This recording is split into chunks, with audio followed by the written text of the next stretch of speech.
semangat. Pagi. Oke, kalau konsentrasi ya pagi. Pagi. Nggak dengar tepuk tangannya pagi. Pagi. Pagi, pagi, malam. Oke, nggak ada yang nggak konsentrasi masih. Pagi. Malam. Malam. Malam. Malam. Semangat pagi.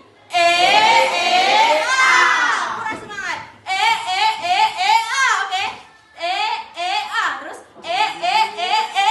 Semangat ya. Semuanya 10 9 semangat pagi.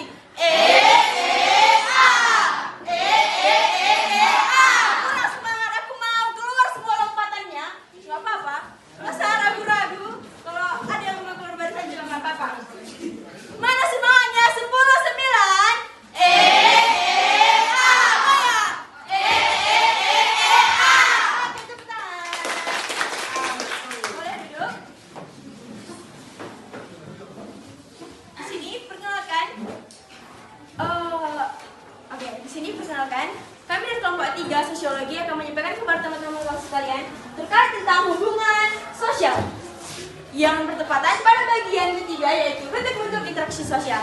Nah, sebelum kami menyampaikan materi kami kepada teman-teman sekalian, kami akan perkenalan diri dulu nih, karena ada beberapa teman-teman yang di rumah juga belum kenalkan sama kami. Perkenalkan, di sini saya sebagai ketua kelompok Olivia Marcella Wina Berbangun, dan rekan saya Saskia Berbarus, Dan saya Rian Marita Buru Sinaga. Malum ya kakak, ini agak begitu, agak malu-malu ya kan ya. Oke. Baik, di sini kami akan sampaikan kepada teman-teman sekalian terkait tentang apa aja itu bentuk-bentuk interaksi sosial. Terlebih dahulu, apa itu interaksi sosial? Ada yang udah tahu pengertian interaksi sosial? Boleh angkat tangan. Tidak? Oke, karena kami di sini juga akan menyampaikan kepada teman-teman sekalian banyak hal spesial yang luar biasa, maka sama-sama kita cari tahu apa itu pengertian interaksi sosial yang akan disampaikan oleh teman kita, Saskia. Kepada Saskia kami persilakan. Nah, jadi teman-teman, interaksi sosial itu terbagi menjadi beberapa bagian.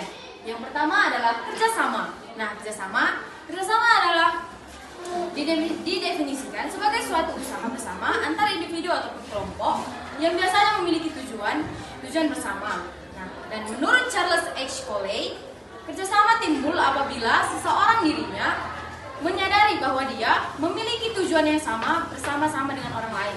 Nah, jadi teman-teman, kerjasama juga memiliki 5 bentuk, yaitu kerukunan ataupun gotong royong yang biasanya kita lakukan pada saat hari Sabtu untuk membersihkan kelas. Nah, jadi yang kedua juga ada bargaining ataupun tawar-menawar, ataupun sering juga kita sebut sebagai pertukaran barang ataupun barter. Nah, yang ketiga adalah kooptasi ataupun coalition atau pertukaran yang adil, dan yang keempat ada koalisi ataupun kombinasi dalam tujuan yang sama.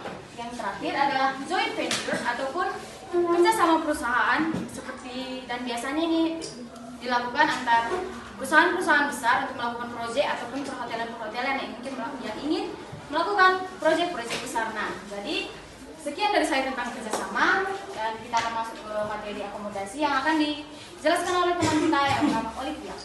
Nah, di sini kalian pada penasaran nggak sih apa yang dimaksud dengan akomodasi? Karena ada juga beberapa teman yang belum mengerti apa itu akomodasi, maka di sini saya akan menyampaikan terkait tentang sedikit akomodasi.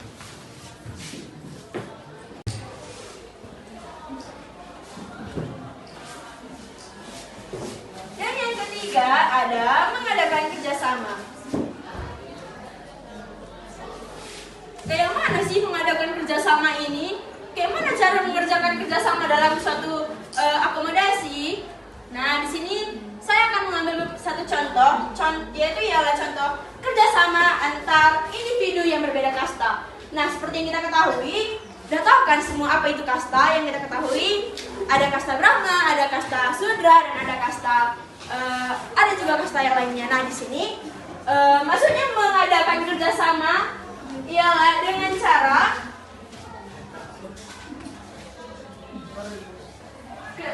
kerjasamanya ini biasanya diadakan bisa juga seperti antara kelompok, antara individu dan lain. Selain itu, apalagi contohnya? Adakah teman-teman yang tahu contoh akomodasi yang lain? Boleh angkat tangan.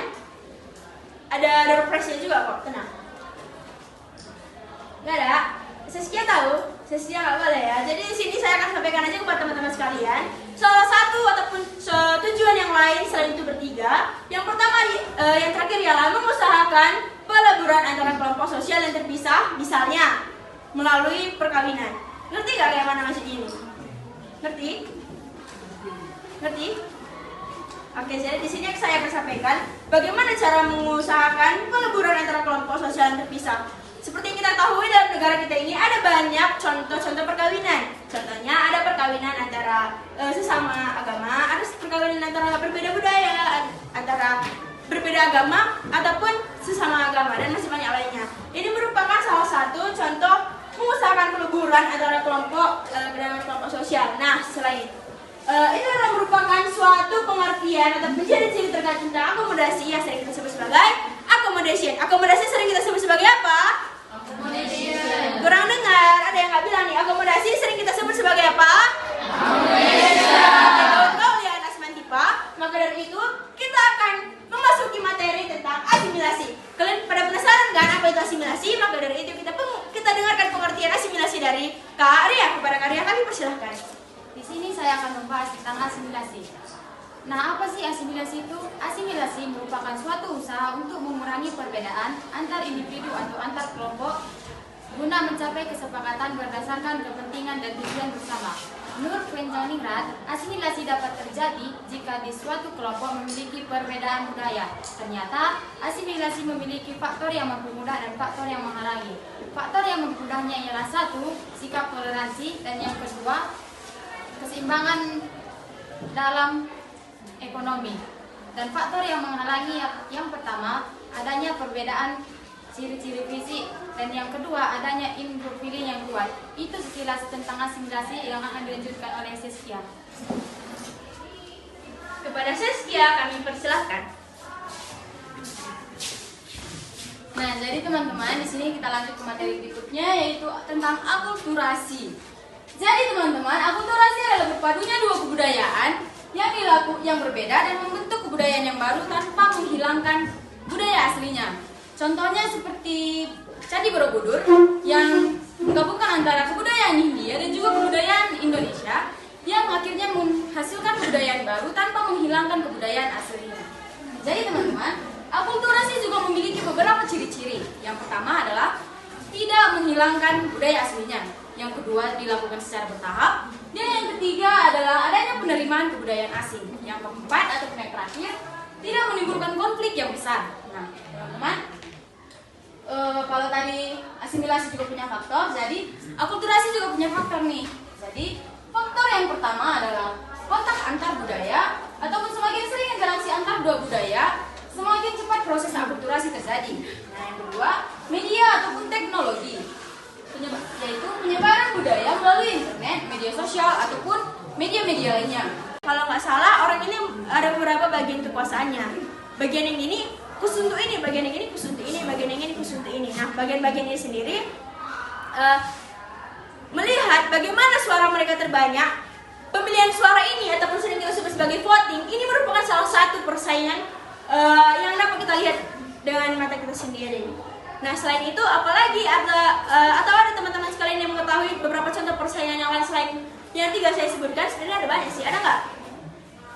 Atau di Swan boleh juga, Joasta boleh, atau Yakin juga boleh, Mikael ada? Contoh persaingan yang kamu ketahui. Apa Bang Mikael? Contoh persaingan dalam hubungan, Kak?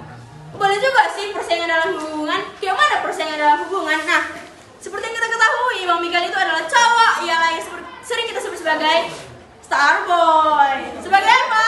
Starboy. Oke, sudah terkenal. Ternyata Bang Mikael itu adalah Starboy kita. Nah, jadi di sini bagaimana persaingan antara hubungan? Kok bisa? Persaingan antara perasaan. Nah, jadi di sini persaingan antara hubungan antara perasaan yang kita sebut ialah, misalnya nih, Bang Mikael kita ini tadi kan Starboy nih. Dia memiliki dua cewek. Dua cewek ini, satu pintar dan cantik, satu lagi cantik dan kaya. Orang ini lomba-lomba memperebutkan Mikael karena Bang Mikael itu tampangnya just banget, luar biasa. Namanya juga Starboy ya kan. Nah, jadi orang ini yang lomba-lomba memperebutkan Mikael, tapi cara dia memperebutkan ini kita kita anggap cara yang baik ya, bukan cara yang gimana-gimana. Contohnya mereka memperebutkan dengan cara memperoleh nilai tertinggi dengan memperoleh prestasi yang banyak untuk mendapatkan apa? Untuk mendapatkan perhatian pemikiran. Itu juga merupakan suatu persaingan secara tidak langsung, guys. Nah, selain itu saya juga akan menyampaikan kepada teman-teman sekalian, ternyata persaingan juga terbagi menjadi 2 tipe. Apa aja sih tipe-tipe persaingan? Baik, di sini akan saya sampaikan.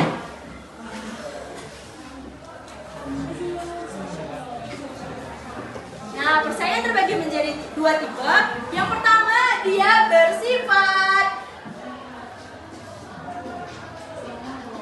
pribadi. Ada yang tahu bersifat pribadi sama dengan apa? Oke, jadi sini akan saya sampaikan. Bersifat pribadi ini sering kita sebut sebagai rivalry. Bukan bang rival ya, ini rivalry. Kemudian apa sifat yang kedua? Yaitu bersifat non pribadi. Ya seperti yang kita ketahui langsung kelihatan. Ini juga sering kita sebut sebagai non rivalry.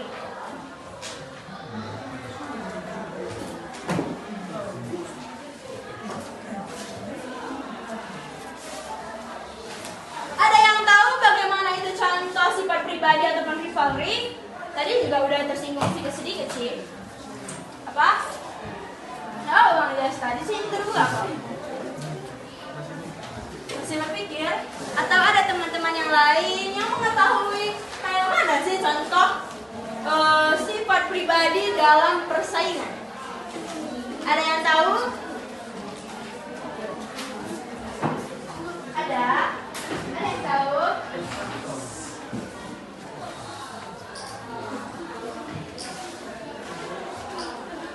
Nah, dapat kita simpulkan, yang namanya pribadi itu otomatis persaingan antara diri sendiri dengan beberapa contoh beberapa kalangan lainnya. Contohnya nih, kalau kita memperebutkan suatu nilai atau memperebutkan suatu penghargaan, kita pasti memperebutkannya dengan cara pribadi. Gak mungkin kan memperebutkan suatu penghargaan nih bareng-bareng, itu sangat gak mungkin kan? Ataupun memang ada kemungkinan, tapi lebih dominan bersifat pribadi atau rivalry. Kemudian kayak mana sih contoh sifat non pribadi? Nah, seperti yang kita ketahui, non pribadi itu sendiri otomatis tidak pribadi ataupun lebih dari beberapa orang.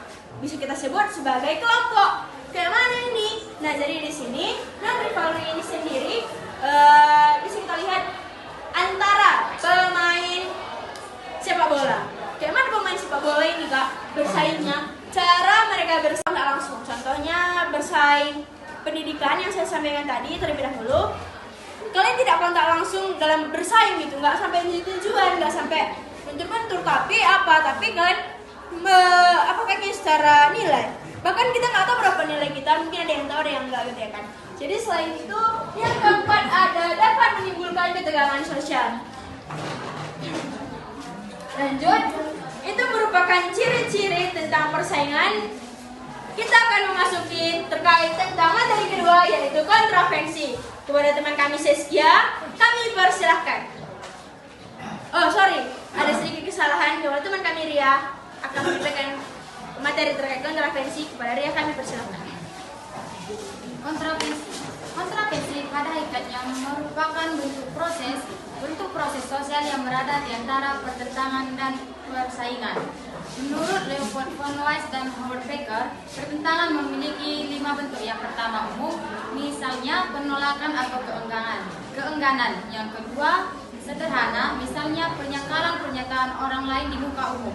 Dan yang ketiga intensif, misalnya penghasutan atau penyebaran desas-desus. Yang keempat rahasia, misalnya penyebaran rahasia lawan. Dan yang kelima takis, misalnya kejutan terhadap lawan. Ternyata kontravensi memiliki 4 ciri-ciri. Yang pertama, adanya keraguan atau ketidakpastian. Dan yang kedua, tidak ada bentrokan fisik langsung. Dan yang ketiga, bersifat sederhana. Dan yang keempat, bisa bersifat sindiran atau provokatif. Selanjutnya akan diteruskan oleh Seskia dan Olivia.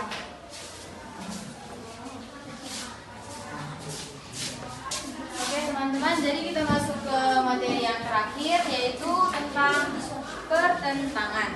Jadi teman-teman, pertentangan ataupun konflik adalah perjuangan individu atau kelompok sosial untuk memenuhi tujuan dengan cara menantang pihak lawan. Seperti yang kita ketahui, biasanya konflik ataupun pertentangan di sekitar kita ini disertai dengan ancaman ataupun kekerasan, dan konflik terjadinya biasanya itu kayak kita lah, adanya perbedaan pendapat, perasaan individu, kebudayaan, dan sebagainya. Jadi teman-teman, bentuk-bentuk pertentangan ada 5. Yang pertama adalah pertentangan rasial, pertentangan pribadi, pertentangan antar kelas sosial, pertentangan politik, dan juga pertentangan nasional. Jadi sekian dari saya tentang pertentangan, dan penjelasannya selanjutnya akan diteruskan oleh teman kita Olivia. Nah, selain itu sendiri, kayak mana sih contoh pertentangan yang kita ketahui? Nah, contoh pertentangan ini sendiri sangat berpengaruh dalam perasaan, guys. Kayak mana contoh pertentangan atau konflik yang berpengaruh dalam perasaan? Contohnya nih, apa yang dapat menimbulkan pertentangan atau melibatkan suatu pertentangan atau konflik? Biasanya ini terlibat pada iri hati, rasa benci, rasa khawatir, ataupun emosi kita yang akan menyebabkan konflik ataupun persaingan. Saya rasa ada beberapa teman-teman yang pernah merasakan pertentangan ataupun konflik yang pernah dirasakan dalam kehidupan sehari-hari. Boleh disertakan, ada nggak? Nah, ternyata selain rasa benci dan iri hati, ada juga katanya rasa sedimentasi. Selain itu, di sini saya akan menyampaikan bagaimana rasa benci dapat menimbulkan pertentangan ataupun persaingan. Nah, biasanya rasa benci ataupun rasa iri ini dapat menyebabkan persaingan. Kayak mana nih? Biasanya rasa persaingan ataupun konflik ini yang disebabkan iri. Misalnya ada adik kita ataupun teman kita yang misalnya dia itu lebih handsome, lebih beautiful, ataupun ada tetangga kita nih, ada tetangga kita yang dia rumahnya lebih mewah, lebih hedon gitu ya kan.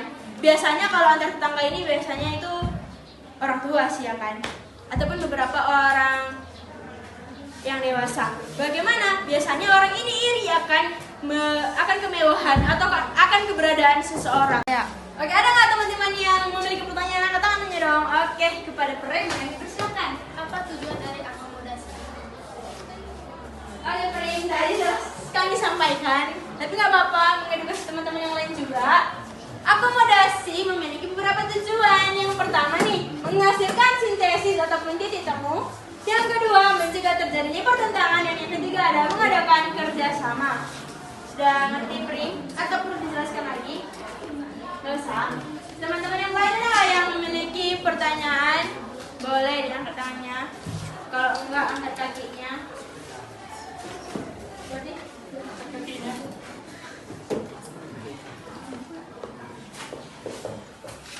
Karena kita di sini memiliki waktu kira-kira 10 menit lagi, karena soal kita pun 10 menit, jadi kita perkirakan menjawab soal itu kira-kira 1 menit. Satu soal. Oke. Jadi langsung saja kita bagikan soalnya.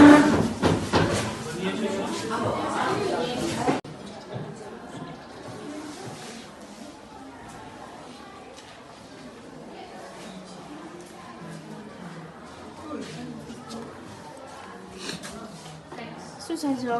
Sangat mudah sekali. Ngerti, Jo? Sangat tidak ngerti. Ngerti.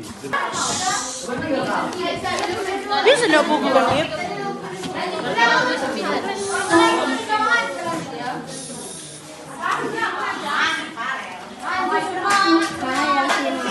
Rajin banget. Apa?